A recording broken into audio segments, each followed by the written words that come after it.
मी पूर्ण महाराष्ट्राच्या विचारार्थ एक नवीन गोष्ट जी आमच्या ध्यानात येते ती सांगतोय की कित्येक उमेदवारांनी रिकाउंटिंगसाठी अर्ज केलेले आहेत. रिकाउंटिंगसाठी तुम्हाला 5% अधिकार आहे,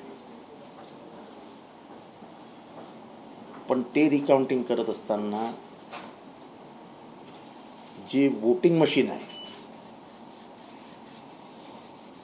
त्या वोटिंग मशीन मधला पूर्ण डाटा काढून टाकायचा, वाईपआउट करून टाकायचा. तो शिल्लकच ठेवायचा नाही. नवीन मशीन आणायची, म्हणजे तीच मशीन पण जुना डाटा नाही, आणि मग परत त्याच्यावरती मॉकपोल घ्यायचं आणि ते मॉकपोल घेऊन चेक करायचं की मशीन बरोबर आहे की नाही.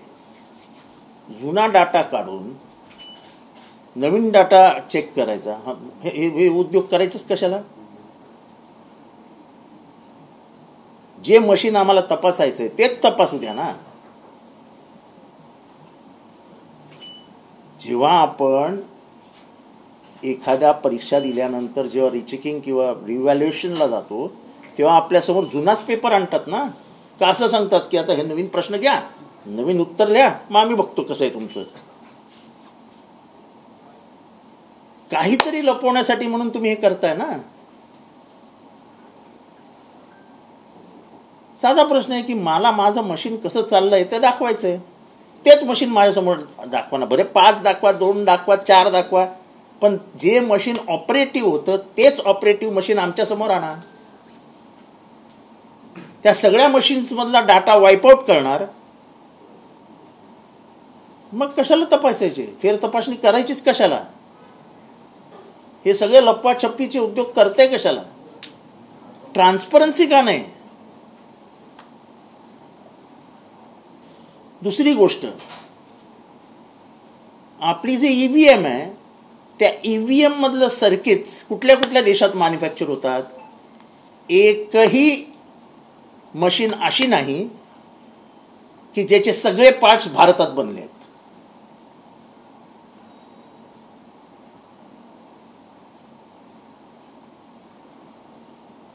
ह्या रिपोलिंग रिकाउंटिंग वरनच तुमच्या लक्षात येईल की याच्यात झोल आहे.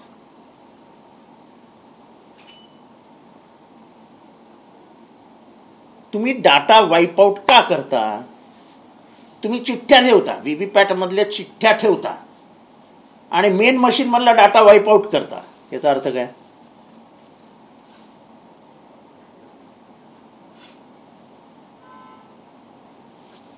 दुसरी गोष्ट,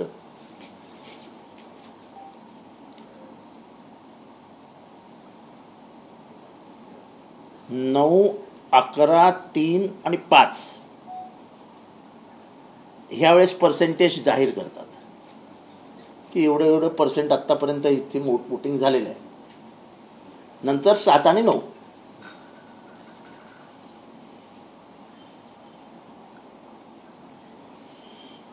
नऊला समजा पर्सेंटेज जाहीर केलं, 1% जाहीर केलं, तर दुसऱ्या दिवशी परत त्याच्यात कशी काय वाढ होते?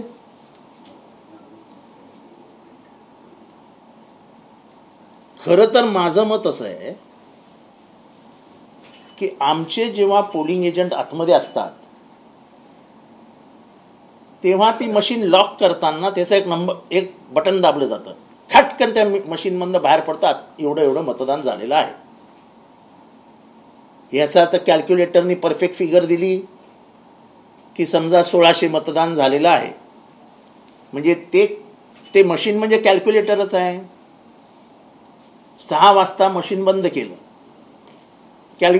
ते मशीन बंद केल्यानंतर 1600 आलं, म्हणजे पूर्ण दिवसाचं वोटिंग आलं.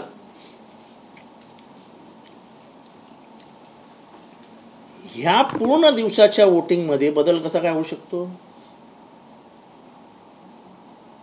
आणि दरवेळेस तुम्ही पर्सेंटेजवर काय येता?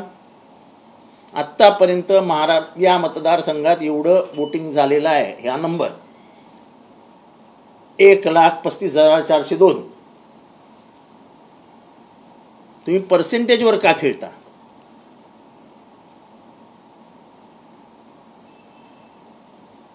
ह्या सगळ्यामध्ये ECIची इन्व्हॉल्वमेंट आहे.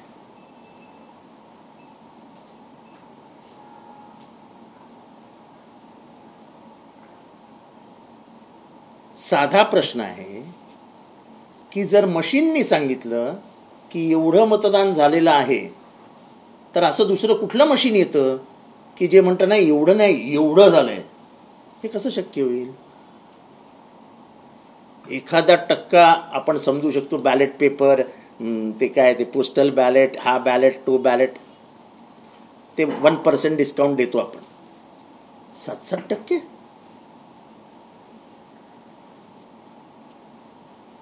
सत्तर लाख मतदान वाढू शकतं.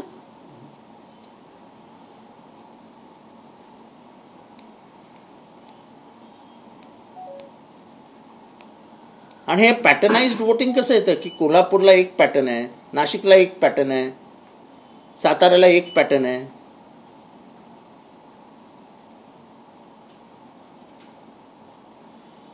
जसं कॅल्क्युलेटर स्टँड अलोन मशीन आहे, तसं आपण VVPॅटला पण आपण EVM पण स्टँड अलोन मशीन धरूया. साधी गोष्ट आहे, कॅल्क्युलेटर आहे ते. 1+1 2 आलं पाहिजे, 1+1 2 येता कामा नाही ना.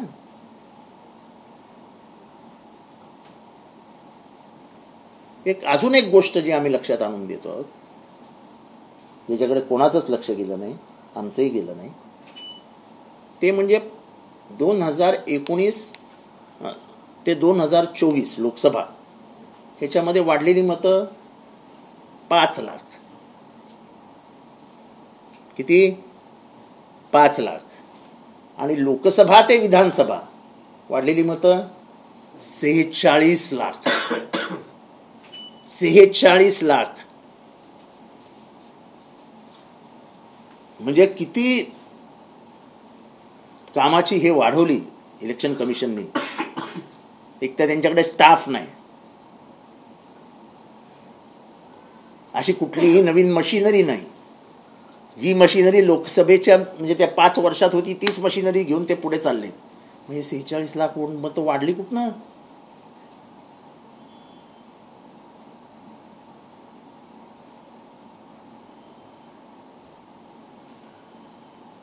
आम्ही दुबार नावं म्हणजे 2दा आलेली नावं रद्द करू असं म्हणणारे इलेक्शन कमिशन मी अजूनही माझ्या मतदारसंघात 26,000 दुबार मतं दाखवतो.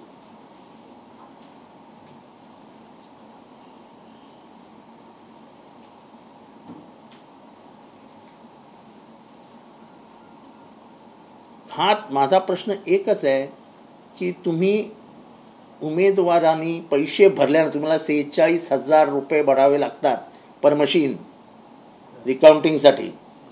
तुम्ही फुकटात काही करत नाहीये.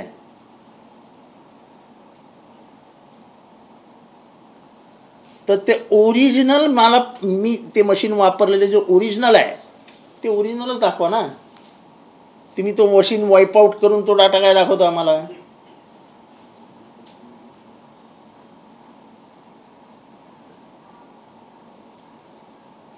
का आम्ही सकाळी बघितलेला नाही ते मशीन. सकाळी बघितलं आम्ही. सकाळी 7 वाजता जेव्हा मॉकपोल झाला तेव्हा आम्ही ते मशीन बघितलेलं असतं. ते टक टक टक टक टक टक टक टक टक असे 1000 मतं फिरवतात आणि 1000 येतात. जे गडबड आहे ती त्याच्यानंतरच आहे ना. तेव्हा ओरिजिनल मशीन ठेवा ना, जसं जे आहे तसं. तुम्हाला काही काय ते पुसून टाकायची.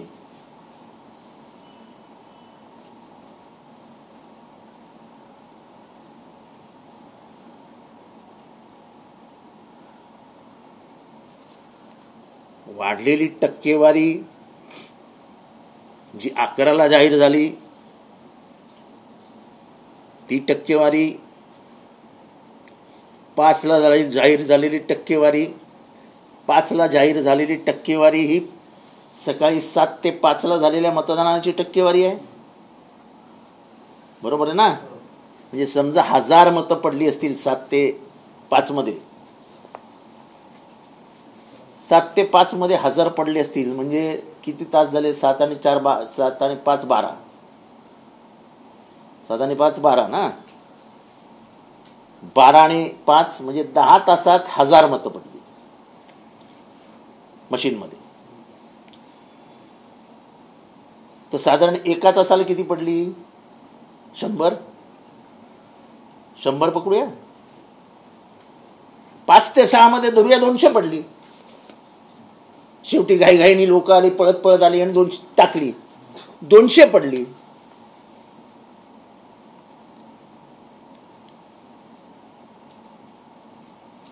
तरी 1100च मतं झाली ना.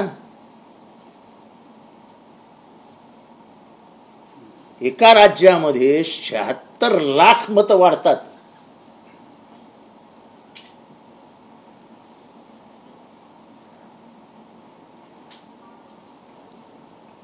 इलेक्शन कमिशनला याच्या सगळ्यांची उत्तरं द्यावी लागतील. हे सगळं मॅन्युफॅक्चर तुम्ही कुठे केलं, याचे डिटेल प्रोग्रामिंग कुठे केले? कारण काय पब्लिक अकाउंटेबिलिटी आहे, हे पब्लिक डॉक्युमेंट आहे, ते पब्लिक डोमेनमध्ये आलंच पाहिजे.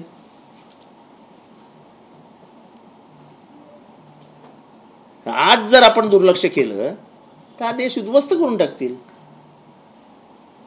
लोकशाही नावाचा काही प्रकार या देशात होता असं इतिहासात लिहावं लागेल की India was once upon a time a democratic nation.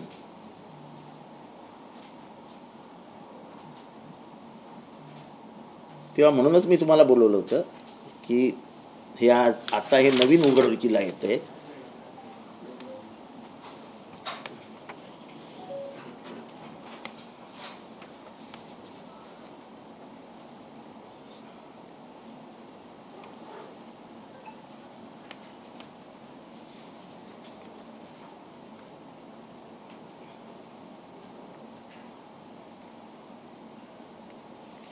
पण माझा एक साधा प्रश्न होता. मी मतदान टाकलं, मला चिठ्ठी दिसली आणि चिठ्ठी खाली गेली. ती गेली ती नेमकी गेली कुठे? आणि त्याच चिठ्ठीचं रिफ्लेक्शन कंट्रोल युनिटला आलं, हे कशावर? ह्याच्यात ट्रान्सपरन्सी कुठे आहे? ह्याच्यात 2 गोष्टी आहेत ना, एक कंट्रोल युनिटला सिग्नल जातो आणि एक बॅलेटला सिग्नल जातो. कंट्रोल युनिटला जाणारा सिग्नल आम्हाला दिसतच नाही. हे सगळं अंधारात चाललेलं असतं. ट्रान्सपरन्सी कुठे ह्याच्यात?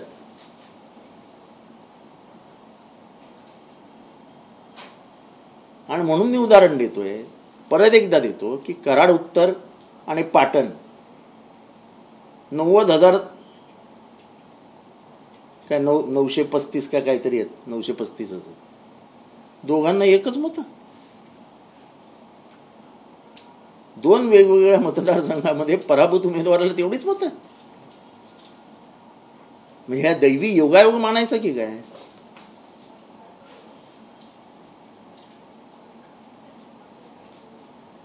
तेव्हा इलेक्शन कमिशनचं वोटिंग वाढण्यापासून ते ईव्हीएमच्या एकंदर मुवमेंटपर्यंत आणि नंतरच्याही मुवमेंटनी संशयास्पद स्थिती निर्माण होते आहे आणि त्याचं क्लॅरिफिकेशन आता इलेक्शन आयोगाने करावं. महाराष्ट्राच्या मतदान प्रक्रियेवरती उभा महाराष्ट्र शंका व्यक्त करतो, ही चांगली गोष्ट नाही. कुठल्याही देशाच्या लोकशाहीमध्ये मतदानाला प्रचंड महत्त्व आहे. ते त्या महाराष्ट्राच्या त्या राज्याची दिशा ठरवत असतात. दिशा मशीन ठरवत नाही, दिशा माणसं ठरवतात. पण माणसांना जी दिशा ठरवायची आहे ती मतातनं जाते, ती मतच समजत नाही आहेत. आम्ही असं म्हणत नाही की आता परत मागे जाऊया वगैरे, ते नंतर बघू काय करायचं आहे. पण या मशीन्समध्ये तरी ट्रान्सपरन्सी आणा. मशीन्समध्येच ट्रान्सपरन्सी नसेल तर कसं चालेल? मी म्हणजे ट्रान्सपरन्सी म्हणजे मी उमेदवार आहे, मला 5 मशीन चेक करायच्या आहे, त्या मी वापरलेल्या मशीन चेक करीन ना. तुम्ही म्हणत मॉकपोल घेणार, नवीन मशीनमध्ये नवीन कागद टाकणार आणि त्या कागदावरनं तुम्ही टेस्टिंग घेणार, ते मी काय येडा आहे काय? हा सगळा घोटाळा आहे आणि ह्या घोटाळ्याची अगदी शेवटपर्यंत जाऊन शोध लावला पाहिजे. त्याचं कारण असं, आपल्या पिढीने लोकशाही बघितली, पण आपण असं जर राहिलो तर आपली पुढची पिढी लोकशाहीपासून वंचित होईल. स्वातंत्र्यानंतर या देशाने सर्वात मोठं काय कमवलं तर संविधान आणि लोकशाही, मताचा अधिकार, व्यक्त होण्याचा अधिकार.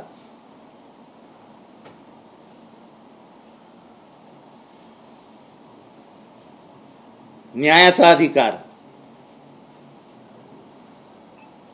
माहितीचा अधिकार. माझं मत कुठे जातं हेच जर मला माहीत नाही, आज मी अंधारात आहे. माझं मत कुठे गेलं हे मला माहितीच नाही. मला सर्वोच्च न्यायालयाने मी जाणार आहे विचारायला की माझं मत कुठे गेलं. माझं मत मशीनमध्ये गेलं, पण ते मी ज्याला मला टाकायचं होतं त्याला गेलं की नाही हे 100% मला कसं कळणार. माझं सर्वोच्च न्यायालयाला एक प्रश्न आहे की माझं मत गेलं कुठे. त्याच्यापेक्षा हा फार्स बंद करावा. ही मतमोजणी, फेर मतमोजणीची जी मागणी केली आमच्या उमेदवारांनी, त्यांनी निषेध नोंदवून ह्याच्यातनं बाहेर पडावं. कारण का तुम्हाला तुमची ओरिजिनल मशीन्स देणारच नाही आहेत. जर ओरिजिनल मशीन्स देणारच नसतील तर जाता कशाला मतमोजणी, फेर मतमोजणीसाठी. तेव्हा सगळ्यांनी मिळून डायरेक्ट सुप्रीम कोर्टात जा की आम्हाला ओरिजिनल मशीन्स दाखवा. मी जसं सांगितलं तसं की मी पेपर लिहिला एप्रिलमध्ये, त्याच्यात मला मिळाले 65% गुण. मी परत मागणी केली की मला हे परत दाखवा, माझ्याकडे रिचेकिंग करून द्या. तुम्ही काय सांगणार. नाही, तो तर गेला. आता तुम्ही एक काम करा, आम्ही प्रश्न देतो, तुम्ही नवीन लिहा, आम्ही चेकिंग करून देतो. असं कधी घडलंय का. तुमच्या शाळेत कधी कोणाची व्यवस्था आहे का अशी कॉलेजमध्ये वगैरे. आणि तुम्हाला तो डाटा जो गेलाय आतमध्ये तो डाटा तर ठेवा. तुम्हाला एवढी काय घाई लागली की तो डाटा वाईप आउट करायचा. तुम्हाला तो वाईप आउट करायचा आहे कारण का तुम्ही त्याच्यात घोटाळा केलेला असतो. आणि घोटाळ्याशिवाय महाराष्ट्राच्या अशा निवडणुका आणि असे निकाल येणं अशक्य होतं. लोकशाहीमध्ये मतदान करा म्हणून सांगतात आणि डेटा डिलीट करा, हा लोकशाही भंग करायचं नाही. असं आहे की तुम्ही व्हीव्हीपॅटचा डेटा ठेवता आणि मशीनमधला डाटा वाईप आउट करता. हा आमच्या स्वातंत्र्यावरती तुम्ही घालतात. आम्हाला जी आमच्या बाबत माहिती मिळवायला हवी त्याच्यावरती तुमचा अटॅक आहे. अच्छा, मला म्हणजे आता हे सगळं बोलणं चुकीचं आहे. त्या व्हीव्हीपॅटमध्ये अशी कोरी चिठ्ठी येते, त्याच्यावर ना नंबर असतो ना काय असतो. म्हणजे गेली कुठे, कितव्या नंबरची चिठ्ठी, काय नाही. आणि सर्वात सोपा माझा प्रश्न आहे की 5 वाजताचा डाटा डिक्लेअर झाल्यानंतर तो 9 वाजता आणि परत दुसऱ्या दिवशी तो वाढतो कसा.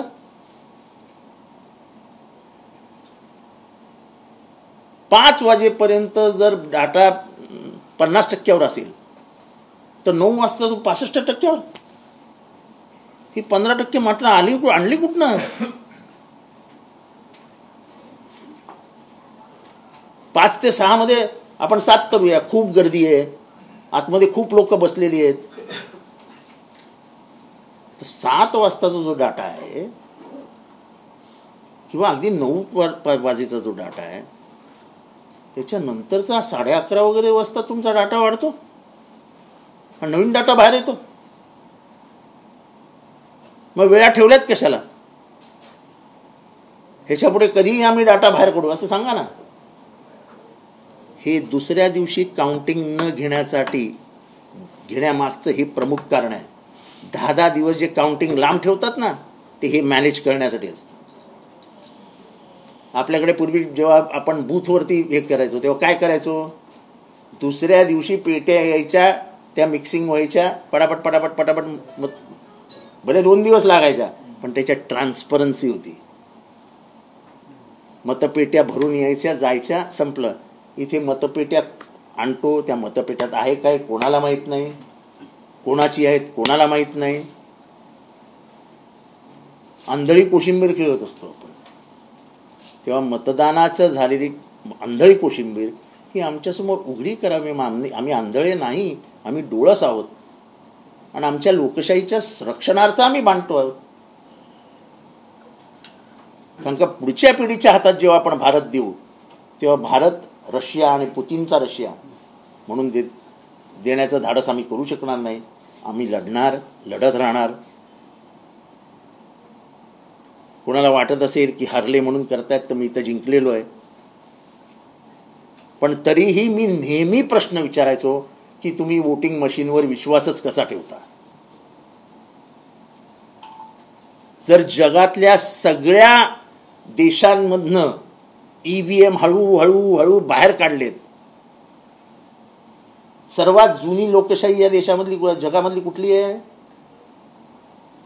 United kingdom.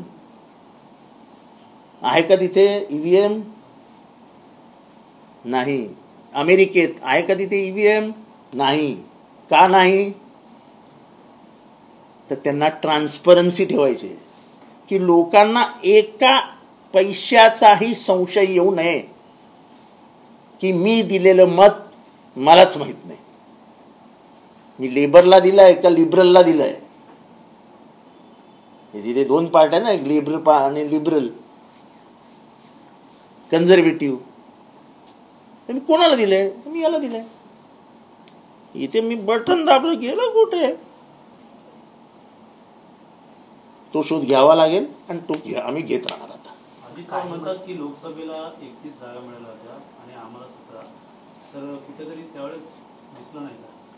नाही, मी तर पहिल्यापासून सांगतोय, म्हणून मी का बोलतोय ते मी पहिल्यापासून सांगतोय, ईव्हीएम वरती विश्वासच ठेवू नका.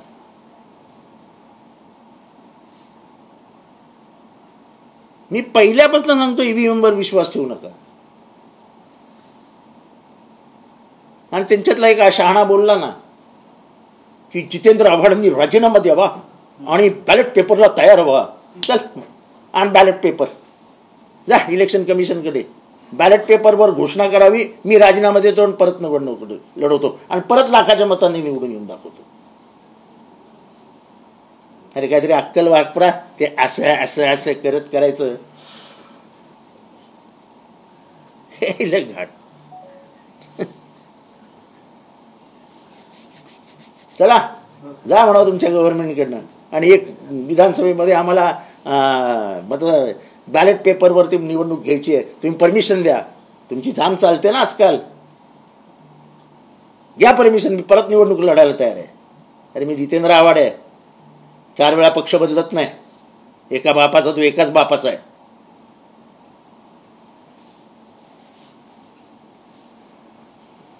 सर वेगळा प्रश्न होता.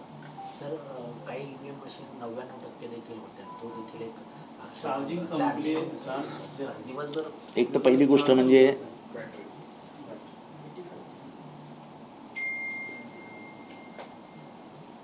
ईव्हीएम मशीन्सच्या बॅटऱ्या हा एक संशयाचा भाग आहे. आता जेव्हा आम्ही मागेच लागलो आहोत तेव्हा आम्ही याचा सगळ्याचा अभ्यास करणार. आता काम काहीच नाही ना उरलेलं, त्यामुळे याचा सगळ्याचा अभ्यास करावाच लागेल.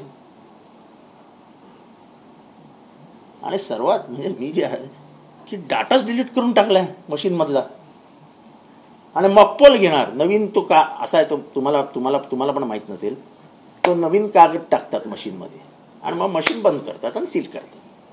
आता परत तसं करणार म्हणजे तो डाटा गेलाय, मग नवीन असे काहीतरी वेगवेगळ्या सिम्बॉलची हे टाकणार नावासकट आणि ती परत मोजायला लावणार. अरे त्याच्यात काहीच आढळणार नाही. काय ते वेडे समजतं की काय महाराष्ट्रातल्या जनतेला?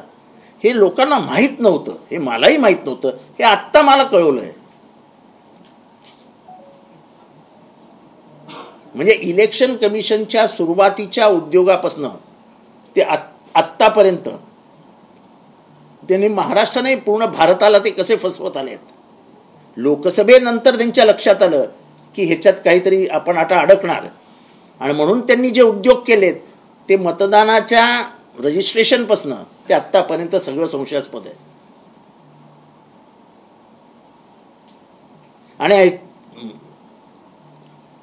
या लोकसभेचे विधानसभेच्या कार्यकाळामध्ये आम्ही एक पत्रकार परिषद घेतली होती की काही मतदान डिलीट होत आहे आणि ॲडिशन होत आहे, ते त्या गावातलेच नाहीत, त्या जिल्ह्यातलेच नाहीत, अशी बाहेरची मतं येत आहेत.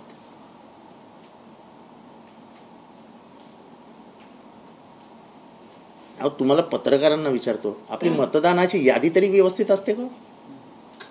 आपण एवढा EVM आणि अशा मोठ्या मोठ्या गोष्टी करतो, आपली साधी मतदानाची यादी व्यवस्थित नसते, ॲड्रेसेस व्यवस्थित नसतात, नावं व्यवस्थित नसतात. या ECIला लाजही वाटत नाही. जर कार्यकर्ते नसतील तर मतदान 10% नाही होणार, जी खरं तर ECIने जबाबदारी घेतली आहे. स्लिपा वाटायची जबाबदारी प्रत्येकाला, तुम्ही तुमचं केंद्र कुठलं आहे, ही जबाबदारी कार्यकर्त्यांची नाही आहे, ही जबाबदारी इलेक्शन कमिशन ऑफ इंडियाची आहे. अहो तुमच्याकडे स्टाफच नाही आहे. तुमच्याकडे स्टाफ नसताना तुम्ही 46 लाख मतं नोंदवूच शकत नाही. 1 आणि 2 माणसांचा स्टाफ आहे तुमच्याकडे पूर्ण जिल्ह्यासाठी. दादांचं म्हणणं अजित पवारांचं की घोटाळा झालाय, सिद्ध झाला नाही EVM मशीनमुळे. आम्ही कुठे म्हणतो सिद्ध झाले? आम्ही म्हटलं का सिद्ध झालं? आम्ही म्हटलं का सिद्ध झालं? नाही म्हणत आहे. आम्ही संशय व्यक्त करतोय आणि संशय व्यक्त करण्याचा लोकशाहीमध्ये मला अधिकार आहे. मी संशय व्यक्त करतोय की 90,935 90,935 अशा 2 माणसांना 2 वेगवेगळ्या मतदारसंघात एकाच पक्षाच्या मतं पडतात कशी? हा माझा संशय आहे, मी आरोप नाही करत आहे. तुम्ही डाटा वाईपआउट का केला हा माझा प्रश्न आहे, त्याचं उत्तर द्या. आणि उत्तर सरकारमधल्या बसलेल्या लोकांना विचारत नाही, आम्ही इलेक्शन कमिशनकडनं मागतो. आता इलेक्शन कमिशनही त्यांनी हातात घेतलं का मला माहित नाही. बाबा आढावांना देखील आज भेटायला गेले, शरद पवार देखील भेटले, ते मला माहिती. हे बघा, मी कुठेतरी या संदर्भात उतरले पाहिजे होते. मला कोणाबद्दल काही बोलायचं नाही. प्रश्न असा आहे की या देशामध्ये जेव्हा जेव्हा सत्तेचा वापर करून लोकशाही दाबण्याची वेळ आली तेव्हा तेव्हा एक माणूस उभा राहिला. स्वातंत्र्याच्या आंदोलनाला दिशा कोणी कितीही काही म्हणू ही महात्मा गांधींनी दिली. जेव्हा दुसऱ्या स्वातंत्र्य लढायची वेळ आली आणि सत्ता केंद्रित होते असं दिसलं तेव्हा जयप्रकाश नारायण बाहेर आले. बोफोर्सच्या प्रकरणामध्ये खरं तर ते किती चूक किती बरोबर त्याच्यावरती माझं हे नाही, कारण का त्याच्यातनंच भारताच्या राजकारणाचे 12 वाजले. तेव्हा एक विश्वनाथ प्रताप सिंग नावाचा माणूस बाहेर आला, पण त्यांनी सर्वात चांगलं काम काय केलं, तो OBCला रिझर्वेशन दिलं. तसं ह्या लढ्यामध्ये एक त्यागी निस्वार्थपणाने लोकांसाठी लढणारा असा एखादा योद्धा लागेल जो ही लढाई लढेल. कारण का ही लढाई आता घराघरापर्यंत पोचलेली आहे आणि प्रत्येक घरात त्याच्यावरती संशय व्यक्त होतो. म्हणजे असं तुम्ही 10 आणि 12 सीट दिल्या नसतं तर एवढा संशय व्यक्त झाला नसता. पण एवढी अशी काही वादळ नव्हती की वडाचं झाडही उडून गेलं, वरती गेलं 20 फूट. असं कधी वादळ झालेलं नाही की वडाचं झाड 20 फूट उडालं. राज्य सरकार ने वक्फ बोर्ड को 10 करोड़ रुपए देते हैं, तो दिया काय को? विड्रॉ कर लिया गया है. मेरा पूछना इतना ही है, मेरा पूछना इतना ही है, वक्फ बोर्ड को अगर पैसा ही देने का नहीं था तो दिया काय को? तुम क्या दुनिया को दिखाना चाहते हो क्या कि हम मुसलमानों को कुछ देने वाले नहीं है? कहां गए अजीत दादा पवार जो सेक्युलरिज्म की बात करते हैं, उनके लोग सेक्युलरिज्म की बात करते हैं. मैं समझ सकता हूं एकनाथ शिंदे और देवेंद्र फडणवीस जी का कि ये तो बोलते ही है. सर मन मोठं होतं तेव्हा 10 कोटी देण्यात आलं होतं, आता कुठेतरी याच्यामध्ये बदल झाला, त्यामुळे कुठेतरी नाराजी मोठ्या प्रमाणात मुस्लिम समाजामध्ये. नाही मुस्लिम समाजाची नाही. अहो तुम्हाला एखाद्या पोराच्या तोंडाजवळ चॉकलेट न्यायचं आणि ते खेचून घ्यायचं कशाला करता? देऊ नका ना चॉकलेट, त्याने काय मागितलं होतं?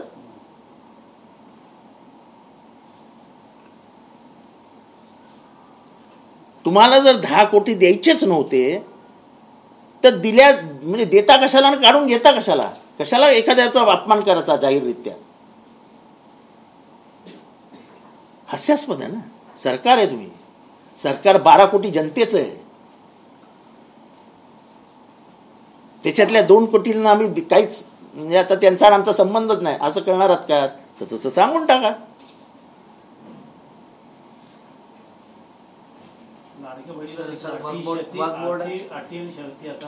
नाही आता लाडक्या बहिणीचं आता काय काय होईल, लाडक्या बहिणीचं आता काय काय होईल ते पुढच्या 4 महिन्यात तुम्हाला दिसेल.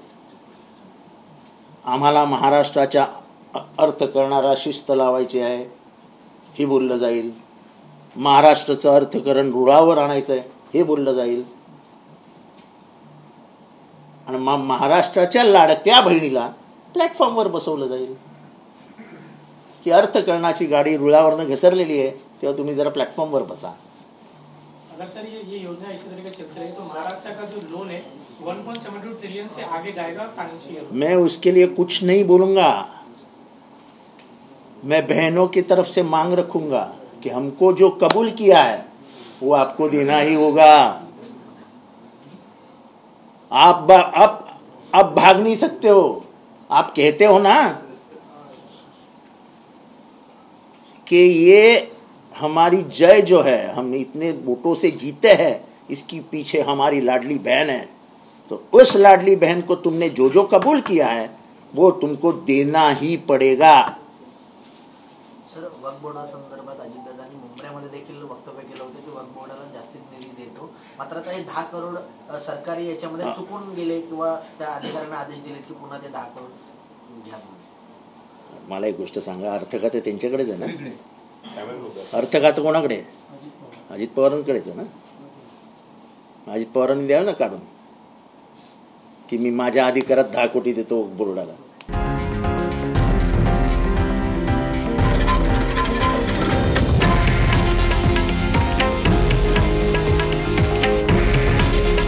हे आहे देशातील नंबर 1 न्यूज नेटवर्क आणि आपण पाहत आहात TV9 मराठी. काळजी तुमची, हित महाराष्ट्राचं.